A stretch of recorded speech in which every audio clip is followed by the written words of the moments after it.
Okay, you're eating into my time. Okay. All right, thank you so much. It's really wonderful to be here. I thank the organizers for inviting me.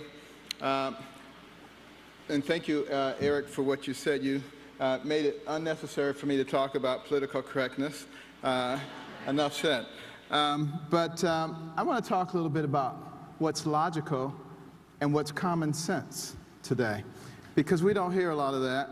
And I don't think that common sense should be something that is just for conservatives. You know, liberals and everybody else should understand and enjoy common sense also. For some strange reason, sometimes they don't. But, you know, it's very interesting, you know, the outpouring of sentiment that I received after the speech at the National Prayer Breakfast. I got so much mail, letters, books, just amazing from everybody. And some of the more poignant ones were from older Americans who said they had given up and they were just waiting to die. And now they felt a sense of revival once again. You know? And that's very sad that we have reached a point in our lives where there's so many people who feel that they're not represented anymore. And this is something I want you people who are in Congress and who are in the Senate and who are in the White House to understand. You work for the people. You represent the people. You know, if you can understand that. I also got a few nasty grams from people. How dare you insult my president? You are a N-word and you need to get back. You know, it's just unbelievable, you know. But, you know, when did we reach a point where you have to have a certain philosophy because of the color of your skin? When did that happen?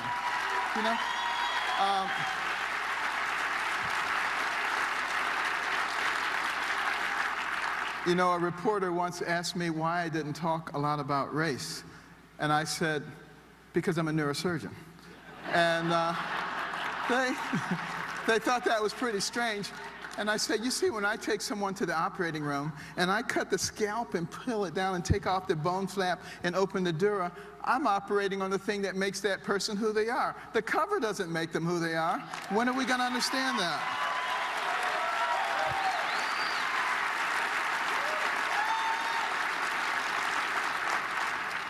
But you know, the thing that really is important to me, and it's largely because of my own background, you know, growing up in a single-parent home in the inner city with dire poverty, terrible temper, poor self-esteem. My nickname in school was Dummy.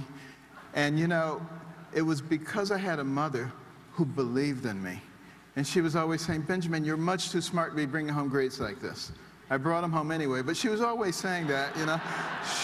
She was very encouraging. And, but more importantly, you know, she made sure that at some point we turned off the TV and started reading books. And, you know, she worked a lot. You know, my mother worked 3 jobs at a time. She would leave at 5 in the morning, get home at midnight. And, you know, people always said to me, well, why did you guys read the books? Your mother wasn't there. Well, she would know if you didn't read the books. And the fact of the matter is, back in those days, you had to do what your parents said. You know, you couldn't call 911 or some social worker or some psychologist who said, let the kid express themselves, you know. And there was a reason for that. But, you know, the education worked for me. You know, I started reading within a year and a half. I went from the bottom of the class to the top of the class. The same kids who were calling me dummy in the 5th grade were coming to me in the 7th grade. Benny, how do you work this problem? And I'd say, sit at my feet, youngster, while I instruct you. But maybe a little obnoxious, but it sure felt good. But, you know, the thing is, by that time, I had a very, very different impression of myself. And education is such a fundamental principle of the success of America. And we're allowing it to go under. You know, you go out there and you talk to the average person now, they may be able to tell you who won Dancing with the Stars. They may be able to tell you who won the football game. but they can't tell you anything that's important. They don't know about foreign policy. They don't even know about the way that our government works and the structure of it and what things mean. And consequently, they have become the ignorant. They have become the unprepared. This is exactly what the founders of this country warned against. They said, our system of government is based upon a well-educated and informed populace. And if our populace ever becomes anything other than that, we will become a different country. They knew what they were talking about.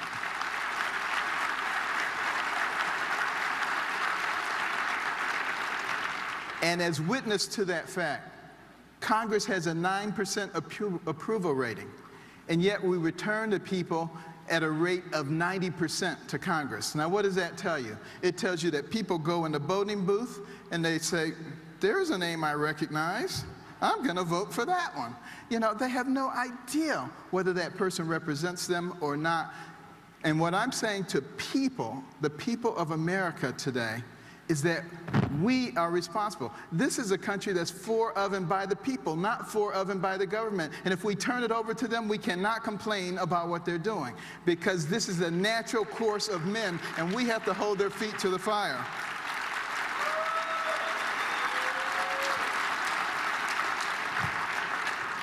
And that's why we have these complex brains.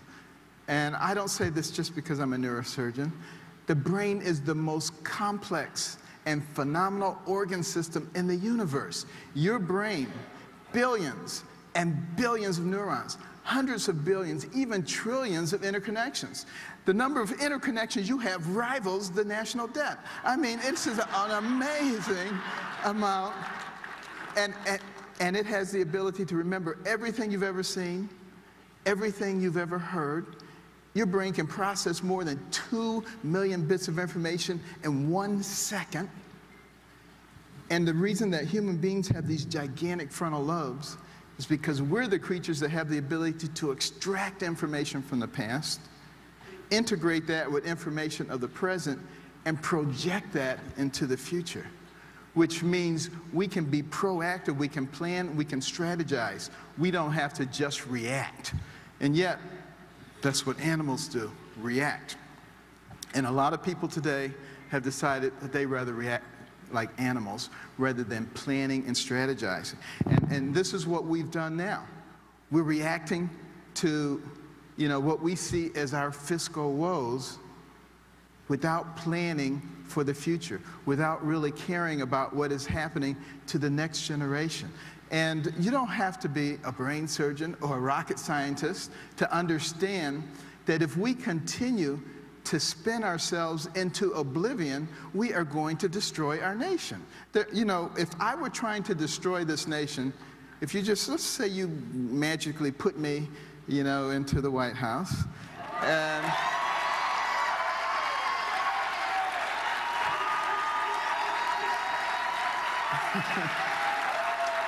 now,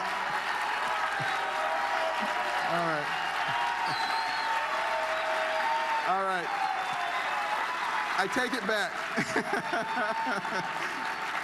but let's say somebody were there, and they wanted to destroy this nation.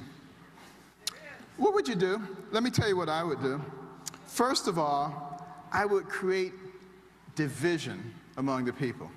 I would have everybody pitted against each other, because a wise man by the name of Jesus once said, a house divided against itself cannot stand. And then I would encourage a culture of ridicule for basic morality and the principles that made and sustained the country. And then I would undermine the financial stability of the country and drive it so far into debt that there was absolutely no chance that it could recover. And I would weaken the military and destroy the morale of the military. That's what I would do, and I guarantee you it would work. Now, the question is, it appears coincidentally that those are the very things that are happening right now.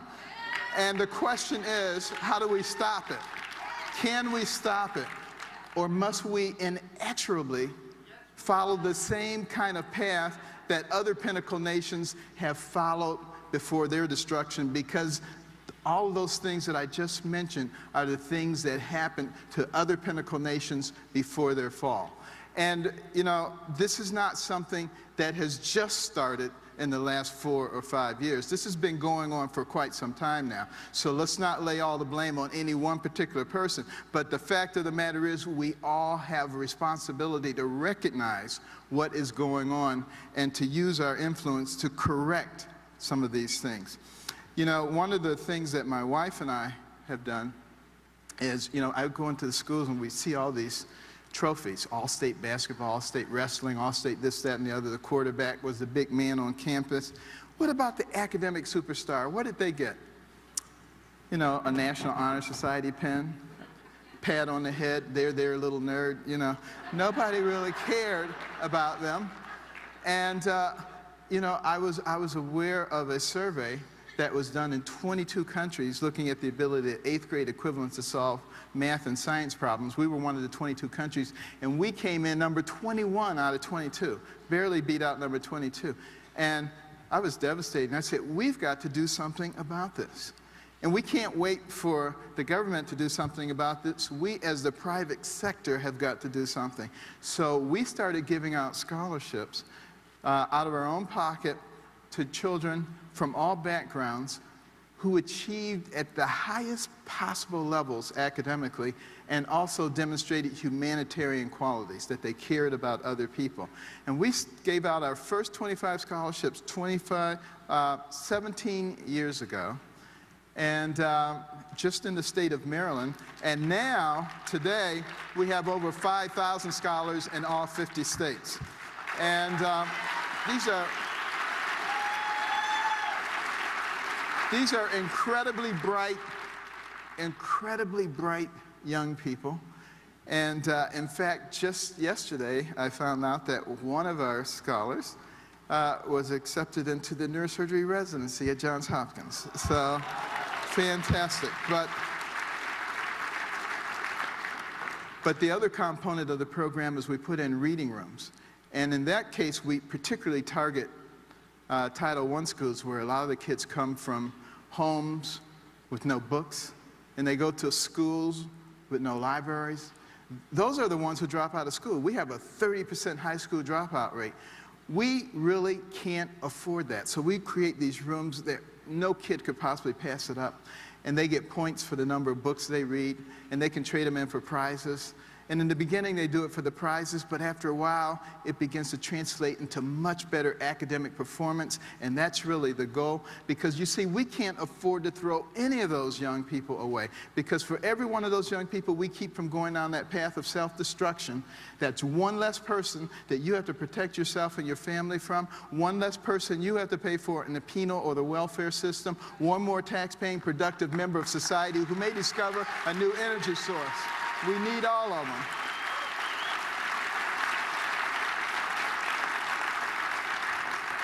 And the humanitarian part of the program, of the Carson Scholars Fund, is every bit as important as the academic part. Because you see, we are a humanitarian nation. And historically, we have been. Many people don't know this, but socialism started as a reaction to America. Because people in Europe, they looked at us and they said, wait a minute, look at those Americans. You got people like Ford and Kellogg and Vanderbilt, Rockefeller, Carnegie Mellon. They got so much money. And look at everybody else who's got nothing. And you can't run a system like that. You have to have an overarching government that receives the funds and redistributes it in a fair and equitable way. Have you ever heard that before? Well, what they didn't realize is that all those names that I just said, instead of like the land barons of Europe hoarding money and passing it down from generation to generation, instead They built the infrastructure of this nation. They put in the transcontinental railroad. They built factories and textile mills. They built the mechanism that created the most powerful and dynamic middle class the world has ever seen, which rapidly took us to the pinnacle. They built universities and museums and charitable organizations, because that has been the nature of Americans. We have always been generous.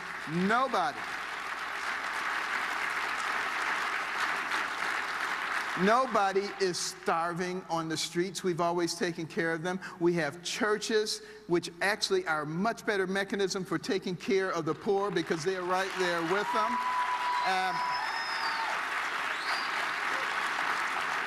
This is one of the reasons that we give tax deductions to churches, because they do that. So why is the government trying to duplicate what they're supposed to be doing? You know, we need to start thinking smartly about the way that we use our resources, use our money. And, you know, in 2009, 40 of the wealthiest families in America pledged to give away half of their wealth to charity. Go someplace else in the world and ask the 40th wealthiest families to give away half their wealth. They'll look at you like you got 6 heads. This is an American phenomenon. We take care of our own. We always have. It is not the government's responsibility. It is our responsibility as citizens.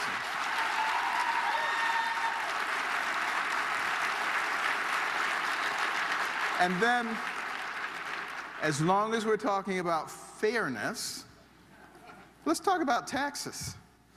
You know, some people criticize me at the prayer breakfast for bringing up God and the Bible. I mean, it is a prayer breakfast, right? I don't understand that. But at any rate, you know, if God thinks proportionality is fair, who are we to say that it is unfair? The minute you begin to deviate away from proportionality, you begin to inject your own philosophy. And that is always going to lead you in one direction or another. I think that's why God had a program like that. You make $10 billion, you put in $1 billion. You make $10, you put in 1. You know, the guy who paid $1 billion just put in $1 billion times more than the other guy, but they get the same rights. What could be fairer than that? You know, that's ridiculous. Now, I'll tell you what is not fair. What is not fair is when you exempt some people and you say, there, you poor little thing, you don't have to pay anything, we'll take care of you. You know what? To me, that's very offensive, having grown up poor, because what you're saying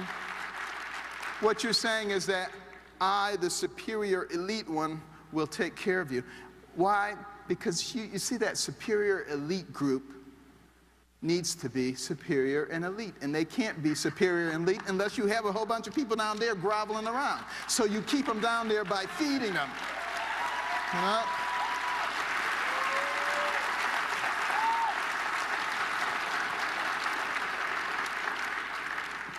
But the other ulterior motive is, if everybody doesn't have skin in the game, then you can just persecute this 1% or this 2% or this 5%.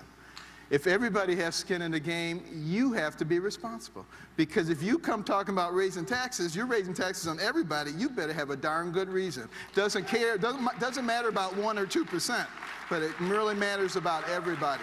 That's what's fair.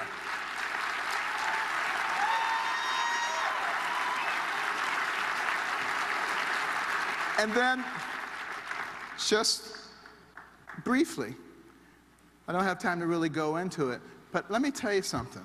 Healthcare, you know, 1/6 of our economy, if the government can control that, they can control just about everything.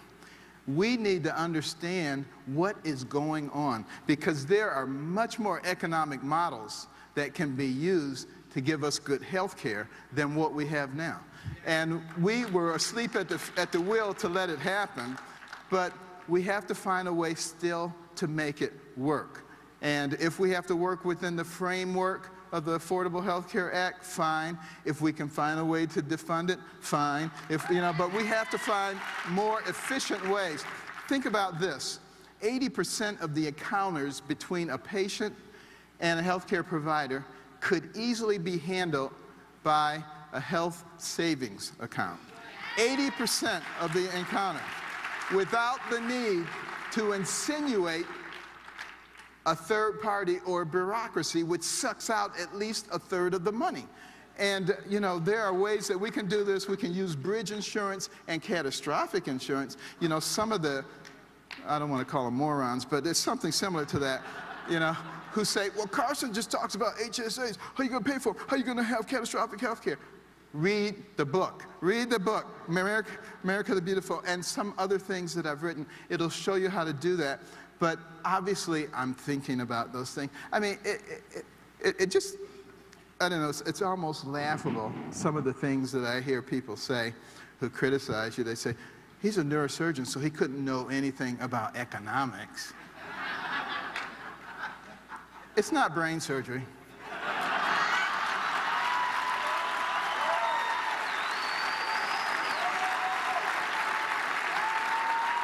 And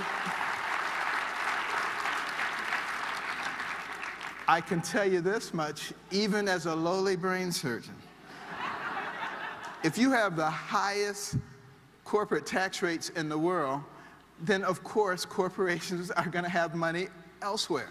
Corporations are not in business to be social welfare organizations. They are there to make money. And a wise government knows how to use that to their advantage. There is a ton of money outside this country and inside this country just waiting to be unleashed to make all kinds of jobs and opportunities if we just treat them as our friends and not as our enemies.